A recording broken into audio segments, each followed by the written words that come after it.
दोस्तों समरस्लैम में मुकाबला होने वाला है the American nightmare versus the beast incarnate broke Lesnar का।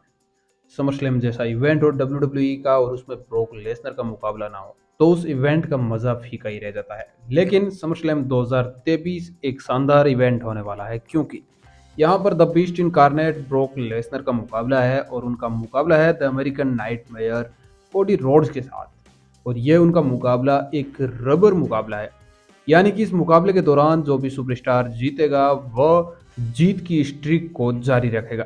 यानी कि ब्रोक लेसनर और कोडी रोड्स अब तक एक एक मुकाबले के साथ एक एक मुकाबले को जीत कर दोनों बराबरी पर है। और ऐसे में समरस्लैम में यह उनका मुकाबला उनके बीच निर्णायक मुकाबला होने वाला है, क्योंकि हम सब जानते हैं कि ब्रोक लेसनर और कोडी रोड्स के बीच सुप्रीमेसी साबित करने के लिए डब्ल्यूडब्ल्यूई द्वारा यह मुकाबला तय किया गया है।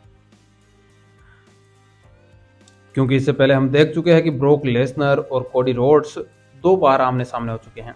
एक बार डब्ल्यूडब्ल्यूई के बैकलैश पीपीवी में, जहां पर the American nightmare Cody Rhodes ने ब्रोक लेसनर को हरा दिया था।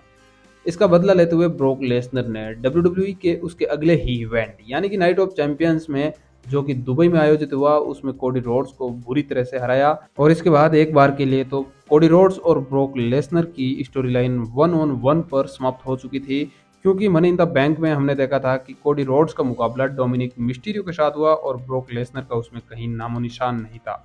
लेकिन जैसे ही मनी इन द बैंक का इवेंट कोडी रोड्स के जीत के साथ समाप्त हुआ, वैसे ही उसके अगले एपिसोड में कोडी रोड्स ने ब्रोक लेसनर को समर स्लैम के लिए चैलेंज कर दिया।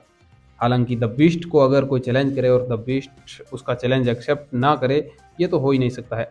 और इसी बात को ध्यान में रखते हुए ब्रोक लेसनर ने कोडी रोड्स का समर स्लैम के लिए ये मुकाबला है वो एक्सेप्ट कर लिया। और इसके बाद the beast incarnate broke Lesnar का बीस्ट मोड देखने को मिला, जहां पर कोडी रोड्स पर रो के एपिसोड के दौरान उन्होंने कई खतरनाक अटैक्स किए। हालांकि कोडी रोड्स इन सब से सर्वाइव करते हुए अब समर स्लैम के लिए पूरी तरह से तैयार है। और ब्रोक लेसनर के लिए कोडी रोड्स की चुनौती है वो कम नहीं है, क्योंकि कोडी रोड्स डब्ल्यूडब्ल्यूई के एक बेहतरीन परफॉर्मर है और वे निश्चित रूप से ब्रोक लेसनर को बेहद ही उम्दा और शानदार चैलेंज करने वाले हैं। और हम सब जानते हैं कि ब्रोक लेसनर तो अपने हर मुकाबले में 100% देते हैं। ऐसे में निश्चित रूप से समरस्लैम में होने वाला ये मुकाबला डब्ल्यूडब्ल्यूई के इस इवेंट का सबसे शानदार मुकाबला होने वाला है। और हो सकता है कि ये मुकाबला डब्ल्यूडब्ल्यूई के मैच ऑफ द ईयर के खिताब की दौड़ में भी शामिल हो, क्योंकि ब्रोक लेसनर और कोडी रोड्स के बीच हर मुकाबला बेहद ही शानदार होता है। और इसी बीच यहाँ पर कई र्यूमर्स आ रहे हैं कि ब्रोक लेसनर और कोडी रोड्स के बीच इस मुकाबले का समापन है वो कोडी रोड्स की जीत के साथ होगा। हालांकि मैं भी इस ओपिनियन का साथ दे रहा हूँ और मेरे ओपिनियन के मुताबिक भी यहाँ पर कोडी रोड्स से इस मुकाबले के जीतने की काफ़ी ज़्यादा संभावनाएं हैं। इसके पीछे का रीज़न ये है कि ब्रोक लेसनर डब्ल्यूडब्ल्यूई में समरस्लैम के बाद डब्ल्यूडब्ल्यूई में काफ़ी कम नजर आने वाले हैं।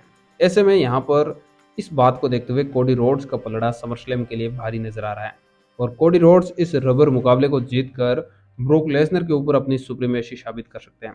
हालांकि ये बात इतनी भी आसान नहीं है कि कोडी रोड्स ब्रोक लेसनर को इतनी आसानी से हरा दे, क्योंकि ब्रोक लेसनर को हराना किसी भी डब्ल्यूडब्ल्यूई सुपरस्टार के लिए एक सपना है।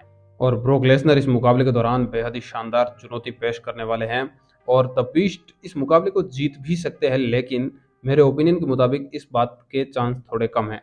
तो दोस्तों आपके क्या है ओपिनियन इस मुकाबले के बारे में कि आखिर इस मुकाबले में कौन विनर हो सकता है।